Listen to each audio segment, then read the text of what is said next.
Bonjour à tous. Dans ce module, nous allons parler cognition et l'intérêt des neurosciences et des sciences cognitives dans la remédiation et dans l'acquisition des savoirs de base. On a vu les logiciels d'évaluation PCL et évaluation des savoirs de base, mais pourquoi insister sur l'évaluation cognitive et l'apport des neurosciences dans la formation des jeunes du SMA? Eh bien, en fait, c'est parce que les processus d'apprentissage dans le cerveau sont régis par ce qu'on appelle la cognition, c'est-à-dire par le traitement d'informations dans le cerveau. Ces fonctions cognitives, elles sont de mieux en mieux connues, grâce notamment aux IRM, et en fait, les découvertes des laboratoires de recherche, des chercheurs et de tous les professionnels du fonctionnement cognitif du cerveau montrent que le fait de connaître comment on apprend permet de gagner un temps énorme sur les processus d'apprentissage. Donc c'est quelque chose de très important qui, depuis l'année dernière, est maintenant au programme aussi officiel de l'éducation nationale pour les élèves d'avoir des cursus de formation apprendre à apprendre. Alors apprendre, en fait, c'est au carrefour de plusieurs domaines. Bien sûr, le domaine cognitif dont on vient de parler, mais aussi les facteurs émotionnels et affectifs, les modalités pédagogiques que l'on met en place et des facteurs environnementaux de type socio-économique notamment. Donc apprendre, c'est la résultante de ces quatre domaines et c'est au carrefour de ces quatre domaines et on va essayer d'agir en tout cas sur les fonctions cognitives, sur les modalités pédagogiques qu'on met en place, et puis sur des facteurs émotionnels et affectifs pour mieux mémoriser.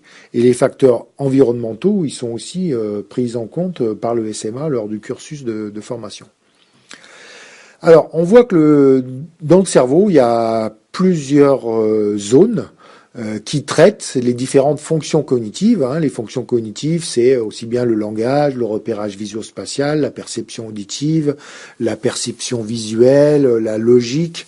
Donc on passe vite quelques diapos, mais en fait aux grandes fonctions cognitives correspondent des zones du cerveau et qu'on va développer au fur et à mesure de sa vie, sachant que le cerveau a une plasticité cérébrale, c'est-à-dire qu'on peut apprendre à tout âge, même si on apprend plus facilement en étant dans la petite enfance, on va dire schématiquement entre 0 et 6-7 ans, mais à l'âge adulte on peut continuer d'apprendre et on va se servir des connaissances qu'on a sur le fonctionnement cérébral pour proposer les exercices les mieux adaptés individuellement, donc à chaque personne. Et cette remédiation personnalisée sur mesure, en fait, on va l'aborder dans les 8 grands domaines cognitifs que vous voyez à l'écran, et aussi dans les compétences professionnelles et dans les compétences scolaires qu'on appelle les savoirs de base. Et les compétences professionnelles, c'est plus les gestes métiers et les gestes en situation professionnelle. Donc on va proposer des exercices qui sont la base de la pyramide pour bien apprendre, c'est avoir une bonne perception, une bonne attention, une bonne mémoire, se repérer dans l'espace et le temps, une bonne logique, un bon langage oral, un bon langage écrit et des fonctions exécutives, c'est-à-dire la capacité à planifier des tâches, à les effectuer dans un certain ordre pour arriver à un but précis. Et c'est la résultante du fonctionnement de ces différents domaines cognitifs qui fait qu'après on est apte à traiter des informations scolaires ou des informations professionnelles. Donc les savoirs de base, pourquoi on ne les aborde pas tout de suite, dès le départ de la formation? Parce qu'il faut déjà s'assurer qu'on a un minimum de fonctionnalité et d'efficience dans les différents domaines cognitifs qu'on vient de vous présenter. Et c'est ce que teste le logiciel PCL, et après c'est ce qu'on peut travailler dans l'univers Orange. Et une fois qu'on aura fait ce travail préparatoire dans l'univers Orange de remédiation cognitive, on pourra aborder les savoirs de base qui sont dans l'univers bleu. Donc typiquement, on va faire, on va dire, 10% du temps consacré à l'évaluation, 20% du temps de formation consacré à la remédiation cognitive, donc on est à 30%, et 70% sur les savoirs de base. Voilà. Mais il faut commencer par l'évaluation et par le domaine cognitif avant d'aller vers la partie savoir de base.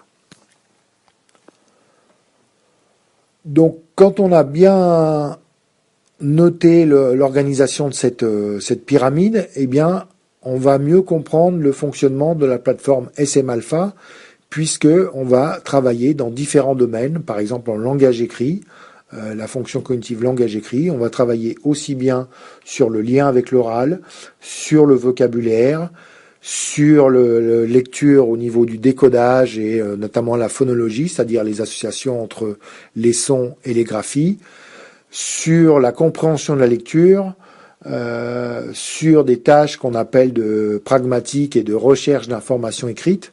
Donc ça veut dire que dans chaque domaine, il y a des sous-domaines qu'on va travailler à la suite pour après, quelque part, préparer le terrain des savoirs de base. Et c'est important donc de connaître quand même l'apport des neurosciences sur la lutte contre l'illettrisme et sur l'acquisition des savoirs de base, parce que tous les travaux actuels montrent que si l'on traite bien des évaluations et des différents domaines cognitifs, on fait des progrès très rapides en lecture, en orthographe, en calcul. Merci de votre attention.